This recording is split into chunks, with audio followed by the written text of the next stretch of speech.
The figure given below shows an experimental setup for Young's double slit experiment to observe interference of light on the screen O. Now here path difference SS2 minus SS1, देखो ये S है, actually में bulb यहाँ था, तो इस हमेशा ऐसा ही होता है।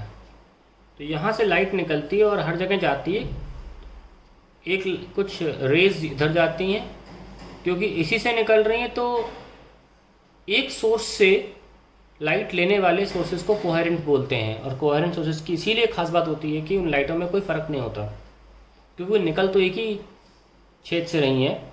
एग्जाम्पल दे सकते हैं कि अगर एक नदी की दो धाराएं हो जाएं, तो दो धाराओं में पानी में हर प्रकार की समानता होगी, क्योंकि वो निकल तो एक ही नदी से रही हैं। So coherent sources are ones which are derived from a single source.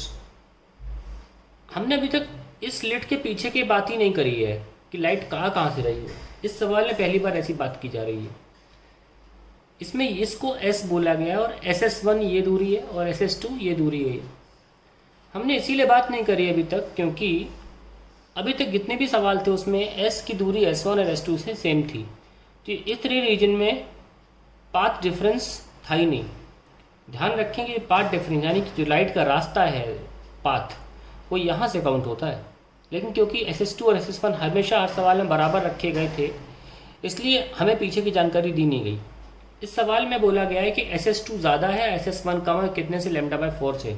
तो पाथ लेंथ लाइट की यहाँ से काउंट की जाएगी। और अगर ऐसा होता है तो हमें नई तरीके से कंस्ट्रक्टिव यानी कि मैक्सिमम और मिनिमा की कंडीशन निकालनी पड़ेगी। It is very simple because constructive interference या मैक्सिमम की कंडीशन एक ही होती है, वो होती है n लैम्डा। और हमें देखना है कि कितना फ़र्क है। अब ये लाइटें कहाँ जा रही हैं, यहाँ पे। हम P पॉइंट के बारे में जानना चाह रहे हैं। एट एनी पॉइंट P क्या लिखा है, condition for constructive and destructive interference at any point P in terms of path difference S2P minus S1P के फॉर्म में, यानी कि S2P S1P में क्या पाथ डिफरेंस होना चाहिए कि हमें मैक्सिमम मिले या क्या हमें मिनिमम मिले। हमको पहले के सवाल में पता था कि S2P और S1P के बीच में, पिछले सवालों को देखें, अगर n लैम्डा है तो मैक्सिमम है और S2P माइनस S1P अगर 2n-1 λ/2 है तो मिनिमम होना चाहिए। अभी ये कंडीशन फॉलो नहीं होगी क्योंकि ये कंडीशन ध्यान में रख के निकाली गई है कि पीछे से लाइट जो आ रही है इसमें SS1 SS2 बराबर है और पहले से कोई पाथ में फ़र्क दोनों लाइटों में नहीं है। अब ऐसा नहीं है। सो मैक्सिमम कंडीशन तो अब n लैम्डा ही रहने वाली है, पर पीछे से काउंट में प्रॉब्लम आएगी। तो देखते हैं कितना है। हमें पता है कि S से लेकर P तक नीचे के रास्ते से डिस्टेंस ज़्यादा है, तो हमें पहले नीचे का लिख लेना चाहिए। SS2 तोड़ के SS2 और S2P लिख लेना चाहिए,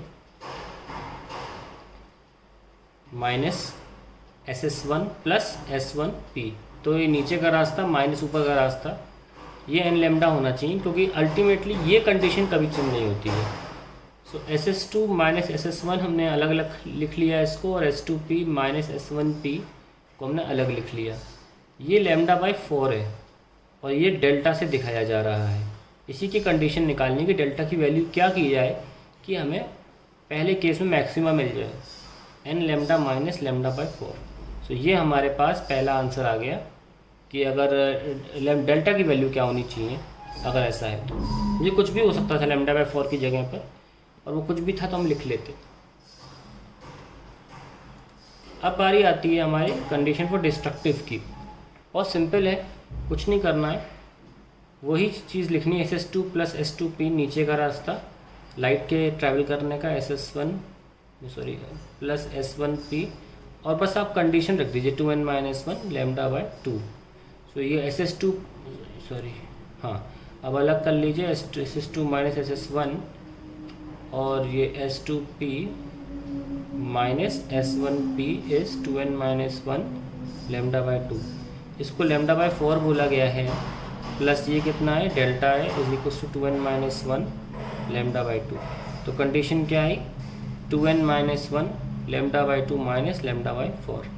ये हमारी कंडीशन आ गई, ये हमारा क्वेश्चन सॉल्व हो गया। क्वेश्चन है बहुत सिंपल, पर इस पे बहुत सारे टफ क्वेश्चंस बेस्ड हो सकते हैं, तो आपको एक आइडिया मिल गया कि मैं करना कैसे है।